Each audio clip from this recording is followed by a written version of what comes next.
when They See Us came out, I wanted to watch it, but I'm like, I can't. Like, even by the way that I speak, man, you speak like a white person, huh? Like, you speak so proper. You speak like a white person. I'm like, well, what does a white person speak like? That leaves me a little bit insecure. Like, well, am I supposed to be speaking different? Like, are you taking away my black card because I don't speak a certain way? But so what? Do you like watch documentaries and stuff? Sometimes I like to watch documentaries on about like Black history and stuff, but I can't watch too many because it hurts. Like, it takes like an emotional toll on me. So like, you should go to the Human Rights Museum in Atlanta. Yeah. Y'all should go. Yeah, I like learning. It's tough. Learning about my history, but history's strong and it's a lot. But what do you think is like one of the most traumatic things you watched? Man, I remember being very, very young. I don't know. I don't even know what movie it was, but my grandpa was in the Nation of Islam, so I grew up. And like he went with the Black Panthers and all that. So I grew up very pro-Black and all that. But I remember being very young and just watching a movie and like a slave was being hanged from a tree. Traumatized me for the rest of my life. I could still see the image on the TV. It just traumatized me for the rest of my life. You know, like they made like a lot of those pictures black and white when they were actually in color to make it the illusion that it was longer ago than it actually was. That's another thing, like, not to get into that, but people like they're talking about like, I don't know how racism's still a thing. I'm like, Jim Crow wasn't even 100 years ago. Yeah.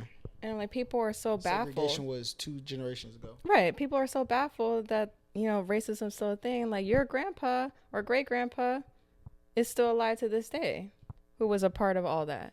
Like, and people are like, I just don't understand. We had a Black president. Okay. Like, yeah, we can appreciate the progress, but you can't be baffled that, that these things are still going on. It's sad. Yeah. It's not right, but we made a lot of progress, but it wasn't that long ago. Yeah. So I think we've made a lot of progress. I think like people's ineptitude to acknowledge that it hurts the progress. And also what people need to understand is everybody don't need to talk. Everybody's specialization isn't talking. Mm-hmm. So sometimes when y'all get up here and say, 400 years ago and blah, blah, blah. Anybody who's intelligent. Okay, sorry. Listen. Anybody who is well equipped for this conversation would be able to, because people don't care about 400 years ago. People who live now, you have to make them care about things they contextualize to this world they see right here. Mm-hmm. Listen, your grandma, all right? You know what I'm saying? She was yelling at those people at the sit-ins, right? Mm-hmm. You know what I'm saying? This is like my homie Broadband told me. He said the stereotype of Black people being lazy came after the end of segregation, or right when the industrial revolution happened, because he said the most skilled laborers in America were slaves. That's why there was the beef between the North and the South. So after they become free, they say they're lazy, and if you eat watermelon, you're gonna turn out to be lazy. So they demonized watermelon. They demonized Black people when they were actually the most skilled labor force at the time. Right. And people have been convinced to believe like Black people are lazy. Where do you see the laziness though? Right?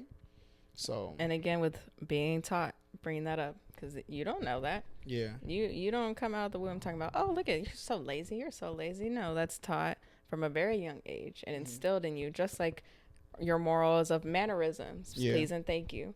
Just like that's instilled in you. Other people, some people are instilled, treat everyone kind, regardless of their skin color. Well, guess what? Probably a few houses down, someone's instilling that these people are bad people. Yeah. Don't you ever be around these people. Da da da da da da da da. And it's just crazy that sometimes there's people who, even though they're raised like that, choose a different path.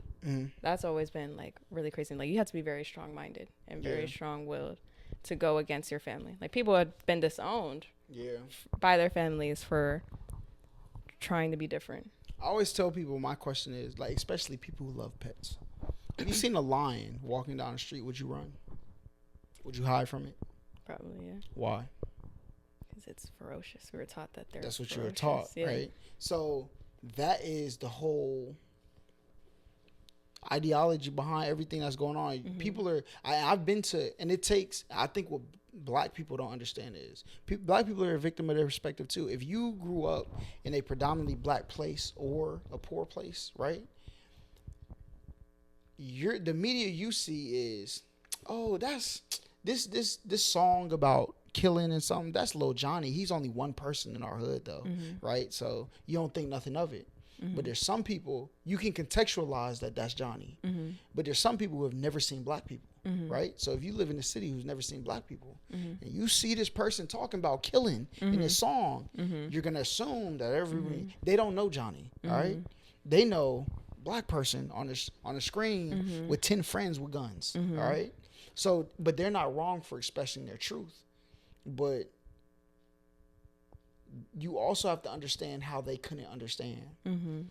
So, because I drove to Cleveland, oh man, that's when I was like, there are some places in America that whatever their TV tells them, that's all they believe, for sure, 100%.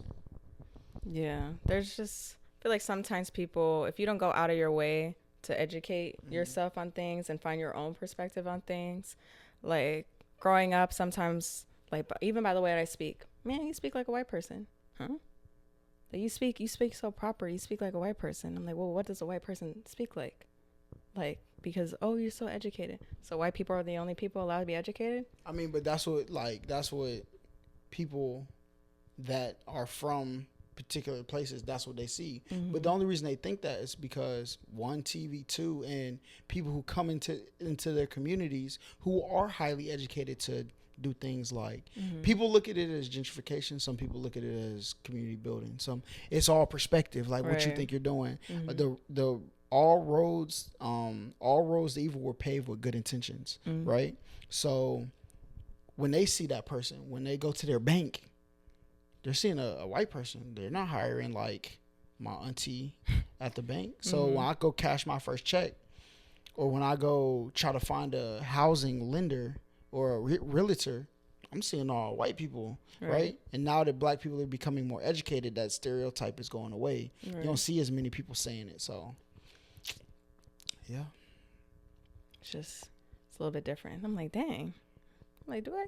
Like, it leaves me a little bit insecure. Like, well, am I supposed to be seeking different? Like, are you taking away my black card because I don't speak a certain way? But yeah, there's people like, you can't be from Atlanta because you don't speak like you're. There's people in the comments. I made a thing about Atlanta, right? And technically, I don't live in Atlanta, technically, but like Atlanta culture is what raised me as a person. So people like, you don't talk like you from Atlanta. First of all, I don't talk like I'm from anywhere. Like, I grew up in a very diverse place. I got slang from LA, slang from New York, slang from Florida, slang from Atlanta. I intertwined all of it together because that's what my neighborhood was. I had people from Albany in my neighborhood, people from Charlotte, people from LA, people from New York, and we all hung out. Right. And people who were from across the seas. So, like, I think people who are judgmental, I just try to stay away from. Yeah. And I'll let like my actions let them see who I am before I talk to them. Right, because you're judging me for my upbringing, my reality. Yeah. Because my reality isn't yours. Now you have a right to judge my character and judge who I am. For sure. Or how down I am with the culture. Yeah. Like, it's wild to me. So give me your worst heartbreak story.